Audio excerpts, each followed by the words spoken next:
Dalam nama Bapa dan Putra dan Roh Kudus. Amin. Saudara seiman, bersama dengan saya, Frater Albertus Ranbasar, pada kesempatan ini saya akan berkatekese mengenai imamat sebagai sebuah kurban. Ini merupakan sebuah telah reflektif atas pengorbanan Yesus di kayu salib.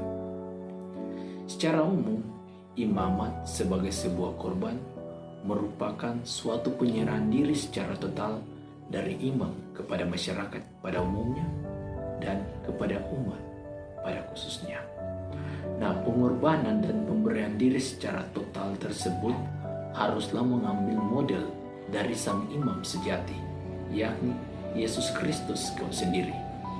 Peri hidup dari Yesus semasa hidupnya dipuncaki oleh pengorbanannya di kayu salib yang merupakan jejak suci yang patut dicontohi dan diteladani oleh para imam dalam tugas pelayanannya. Karena itu, dalam katekesi ini saya akan bahas 4 poin penting. Yang pertama, hakikat dari imamat. Kedua, Yesus sebagai imam yang berkorban. Ketiga, kontinuitas imam yang berkorban. Dan keempat, wujud imam yang berkorban, yang mana meliputi pula keteladanan imam yang suci serta pelayanan sakramental pada gereja. Hakikat dari imamat. Apa itu imamat? Nah, imamat secara umum kita mengenalnya sebagai satu bagian dari 7 sakramen yang ada dalam gereja Katolik.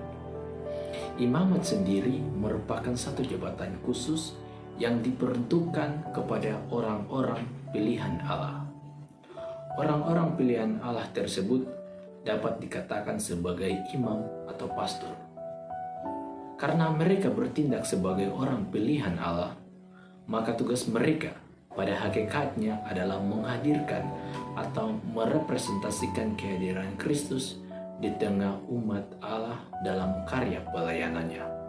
Karena itu, dengan berdasarkan penerimaan tabisan suci ini, maka tindakan pelayanan dan penghadiran Kristus kembali merupakan salah satu syarat hakiki untuk kehidupan dan pengembangan gereja. Nah, hakikat dari imamat ini dapat kita melihat pula dalam Perjanjian Lama. Dalam Perjanjian Lama, imamat yang terkenal adalah imamat Harun dari suku Lewi. Maksudnya bahwa mereka yang menjadi keturunan Harun mendapat hak istimewa untuk tabisan menjadi imam. Nah, seorang yang ditabis dalam Perjanjian Lama itu harus menaati banyak aturan. Misalnya pembersihan diri dengan air, pengurapan dengan minyak, harus memotong rambut dengan cara tertentu, dan lain-lain. Nah, sedangkan dalam pembagian tugas imam di sini dikenal ada 3 peranan penting, yakni imam bertindak sebagai raja, sebagai nabi, dan juga sebagai imam. Imam bertindak sebagai nabi ialah ia mewartakan sabda Allah kepada umat Allah dan juga kepada raja. Sedangkan imam yang bertugas sebagai raja maksudnya bahwa ia memerintah atas nama Allah dan membelah hak-hak umatnya. Sedangkan tugas sebagai imam ialah ia mempersembahkan kurban. Nah, pada Perjanjian Lama, tugas utama dari imam di sini adalah ia berada di bait Allah. Maksudnya bahwa ia mempersembahkan kurban kepada Allah dan juga mendoakan dan memberkati umat atas nama Allah. Nah, sedangkan dalam Perjanjian Baru, imamat seringkali dihubungkan dengan nama Melkisedek. Nah, Melkisedek sendiri merupakan suatu peraturan yang amat terkenal, yakni imamat menurut peraturan Melkisedek.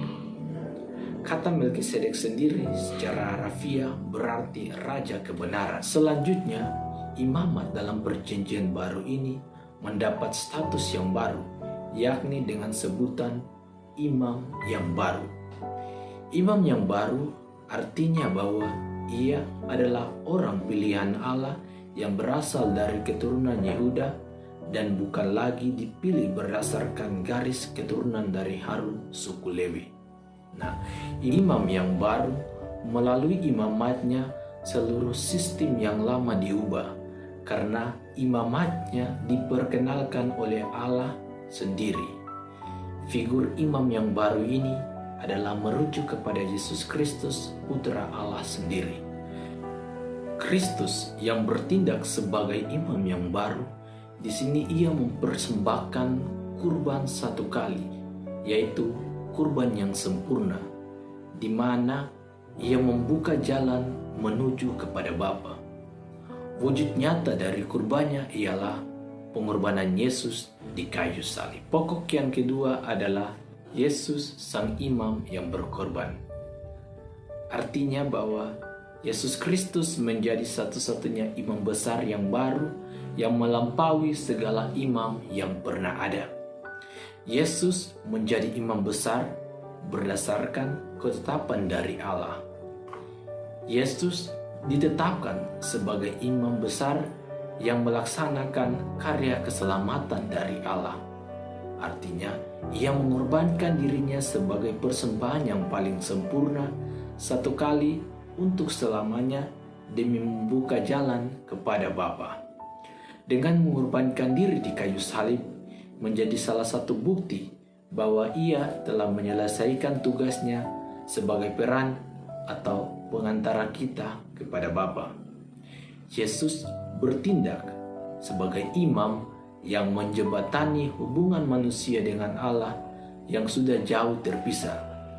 Melalui Yesus sang imam besar, manusia disadarkan bahwa Allah sungguh menginginkan kita kembali kepadanya, bukan untuk dihukum, melainkan diterimakan dalam kasih karunia Allah sendiri. Yang ketiga adalah kontinuitas tugas imam yang berkorban. Artinya bahwa Yesus sudah memulai perannya sebagai imam yang berkorban bagi banyak orang. Karena itu, ia menghendaki agar apa yang telah dimulainya ini dilanjutkan oleh seluruh umatnya. Jelas bahwa perutusan para rasul itu merupakan salah satu kontinuitas dari apa yang dikehendaki oleh Yesus. Mereka bekerja bukan dengan berdasarkan keinginan mereka sendiri, melainkan atas tuntunan Roh Kudus. Sehubungan dengan hal ini, maka selanjutnya dalam karya pelayanan, gereja memanggil orang-orang tertentu untuk melanjutkan tugas imamat ini, yakni uskup, imam, dan diakon. Mereka merupakan orang-orang pilihan dengan rahmat imamat yang diterima, boleh melanjutkan tugas imamat dengan mewartakan sukacita Injil dan kedamaian bagi banyak orang. Karena kurban Kristus di salib telah membuka cakrawala baru untuk kontinuitas pelayanan imamat yang berkorban untuk keselamatan manusia dari zaman ke zaman. Pokok pembahasan keempat yakni wujud imamat sebagai sebuah kurban. Di sini ada 2 poin penting yang hendak dibahas. Yang pertama, keteladanan hidup sebagai imam yang suci. Nah, hal ini meliputi beberapa poin. Misalnya, imam yang ditabiskan itu merupakan public figure. Yang kedua, imam ditabiskan secara khusus untuk menghadirkan Kristus kembali di tengah-tengah umat.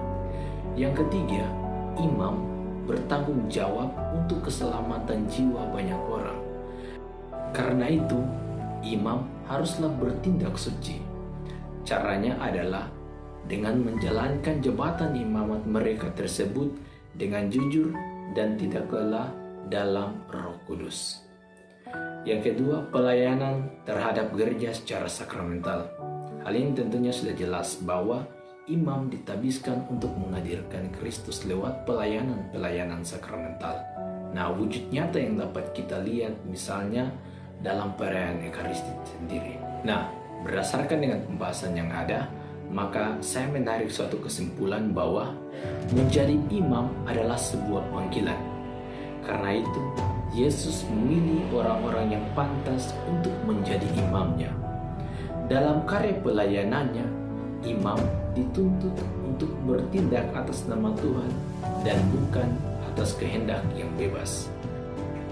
Karena itu, pada hakikatnya, imamat sebagai sebuah kurban menempatkan Yesus sebagai aktor utama dalam memperjuangkan kekudusan dan kesucian untuk dirinya sendiri, seluruh umat, dan masyarakat. Kekuatan yang ia miliki ini membuat dia tetap setia, komitmen, dan rela menderita, karena kurban Kristus di salib akan selalu mendorong imamnya untuk melaksanakan hal-hal yang demikian. Sekian katekese dari saya. Terima kasih.